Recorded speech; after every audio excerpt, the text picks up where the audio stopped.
M0FXB. Let's look at some of these digital radios that we've got on the desks today.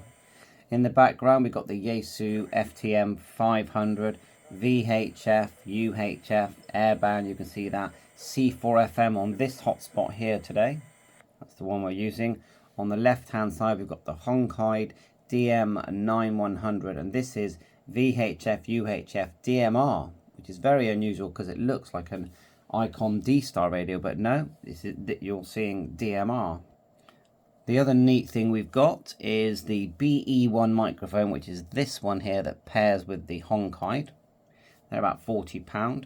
My dual hotspot. So if you look at this hotspot, quite a lot of information there because you've got two talk groups coming in at the same time. And of course, I've made a video completely configuring that. This thing's about £70, this thing. And it works great. Okay, and of course, there's a Raspberry Pi Zero in the bottom. You don't have to use it as a hotspot. You can, you've got HDMI out there, Raspberry Pi Zero. You can do other experiments with it if you want. It's up to you. The Bluetooth microphone that I'm using with my FTM500 is the BT85, which is this, and it emulates a Yaesu microphone. Same buttons, same preset buttons, but it's not made by Yaesu. It's got an unusual name here, and there's a few brand names that it comes under. This one says Hongkaide. But basically, this small box here plugs into the 6-pin connector just here, where your microphone would normally go. And then Bluetooth connects to the microphone just by turning the microphone on. So it will transmit. If we are on the A band there, if I turn it up, we're connected to CQ UK, who I highly recommend you check out. So if I grab this microphone now and give a call, hopefully we should get a contact. Let's give it a go. It's quite early in the morning. It's 9:30 AM. So I'm transmitting on this, and then let's give it a go, see if someone comes back to me.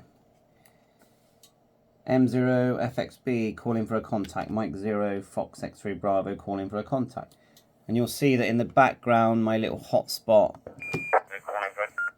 comes into life. Not sure if that station was replying to me. Yeah, go ahead, that station. Mike 0 Fox X-ray Bravo. I'm sorry about the glare that I get in this room. Yeah, I'll dim it down a bit. And I'm viewing that hotspot on my Pi-Star dashboard as well. If you're not familiar with hotspots, they are controlled by a dashboard. Most hotspots, this isn't an open spot. They're controlled by a dashboard. Let's show you that. It looks like that, and there's a big configuration section there with your frequency at ETC. Both these sets receive airband, no problem at all. Quite clear and strong there today. I'm very lucky I'm near Bristol Airport. Now, because this is a DMR radio, it does work using zones. So zones are groups of channels. So I flick through some different zones. I've got APRS on there, which works great. Talk alias works on this as well. Let's keep going. Hotspots. There's a repeater. Just a local repeater. So that's analog. Let's go, and that's the airband. Not sure what antenna I've got, because you do need to have, I don't know, a dual band antenna outside of your house is going to pick up all the aeroplanes flying over, no problem at all. And then going back through, that's my HubNet node. So a node is a box that you have in your house that is connected to the internet, which actually sends out, let's turn it down, a radio signal that is not digital. So exactly the same as, say, your Bofeng, your normal analog VHF, UHF, it sends that signal out, but the radio that's in that node is connected to the internet via a Raspberry Pi, which is a mini computer. So there you are. And then I've got this Bluetooth microphone here, which I just turn on.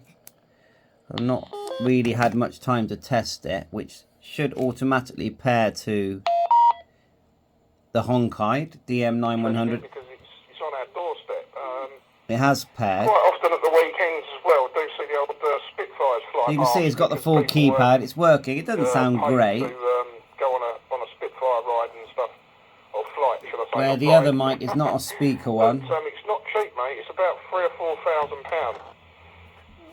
So you can see Ham's just chatting about everything. We don't have to talk radio. You can talk about anything. Yeah, they fly you about. So if you're interested in this hobby and you feel like getting yourself a ham radio license, and just drop a line to the local club in your country, in the UK. Loads of information on the RSGB. Just Google ham radio license, and you can open up this whole world, this whole hobby to yourself.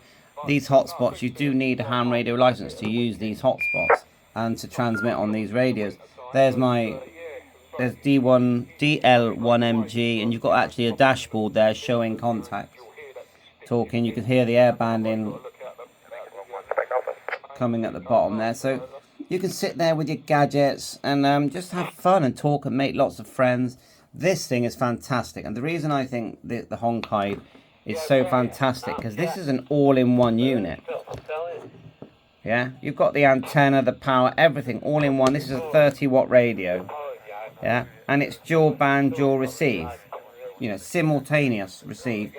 Both, you know, two bands. I've got it in single mode at the moment. Let's go get it back into dual. We'll just go menu. I think where the setting is.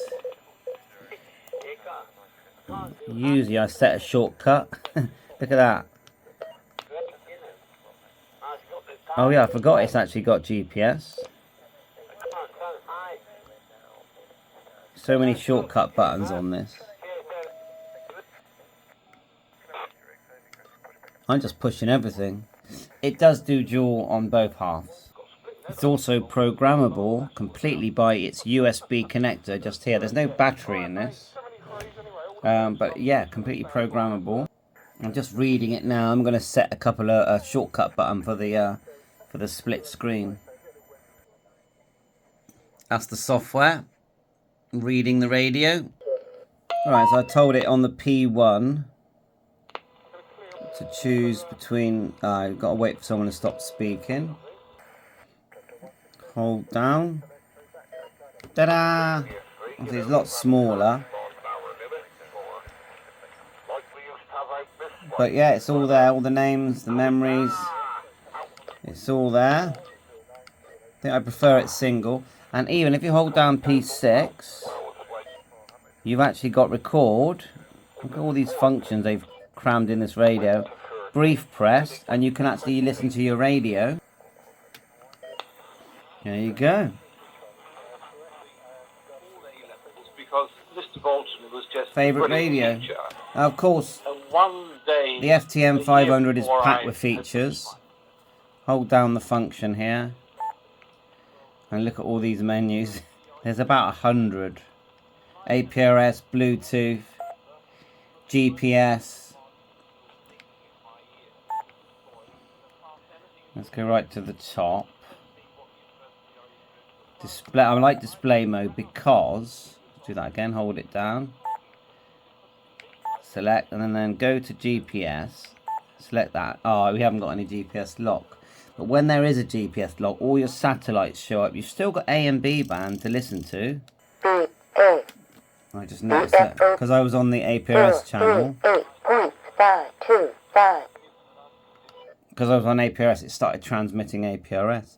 Let's change back to DMR dual. It's a dual hotspot. You can get a single hotspot, which looks like this. Okay, works great. You don't have to have dual. Dual can be a bit confusing, but not if you watch my video, because I'll show you how to do it. But look here, A and B.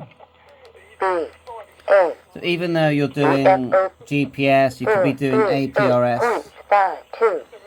I put in the voice module that you can hear. You don't have to have that. Even though you're using GPS or using APRS, it's fine because you can still use the complete radio here. And then if we back out, we can use the X mode. So at the moment, turn this down. Look at the hotspot. We'll hold down the DX button. It starts to go into X mode. So you think, well, what is X mode? See if it logs in. It doesn't log in every time, I find, but when it does log in, it means you can change the rooms that you're using on your hotspot using the radio. You don't have to use the Pi-Star software that I showed you, but unfortunately, it doesn't want to log in the first time. Let's try again. I've had this before. You have to... it's doing it now. So now we can it'll show you the room that you're connected to, which is here, CQ UK. Or we can do the search.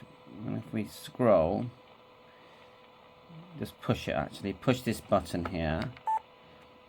Search all. It's going to list all the rooms that are available. And it's using the hotspot, and then you scroll down, choose one you like. There's a funny one there, Star Trek. Let's do HubNet, which we were listening to on the other radio. But this is HubNet using C4FM or Yaesu. And we're now connected. Okay, and if we go back, we can back it all the way. It will now transmit on that, on HubNet. And we're still, can you hear that? We're still listening, because it's a dual receive. We're still listening to HubNet as well. And no, it's a very big head unit on this. Now you could go for something like the 200, which is a much smaller head unit. It does most of those functions, but it doesn't do them at the same time. That's all. But that's another option. You know, the price, there's a big price difference. You're talking about £500 for this. Now the price has actually come down a bit on the Ftm500, but it is the sort of Rolls Royce, let's call it the super duper mobile radio from Yaesu. So it's top end. You buy it once and then that's it. So, but obviously as the years go by, most hams end up buying way more radios than they'll ever use, but that's fine because that's their hobby, that's their passion, they enjoy it. And you know, the thing about these ham radios, they hold their value. You think about the ICOM 706, that's still selling for £500, you know, and that's a 20-year-old radio, isn't it? Alright then, well I'm sure I've missed loads. You've got an SD card in this as well. Trying to think, I don't think this one's got an SD card. It's got GPS. You've got a microphone connector on this one on both sides, which is handy. A wired microphone, which looks identical to the Bluetooth. And if you go for the menu, it just, you know, just loads of functions. Bargain, £200.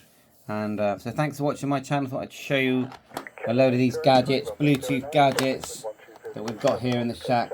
Please hit the like, hit the subscribe, and buy my wife a coffee. And catch you on air. I'm on air every day talking to my ham radio friends, and I enjoy it. Bye for now. 7-3.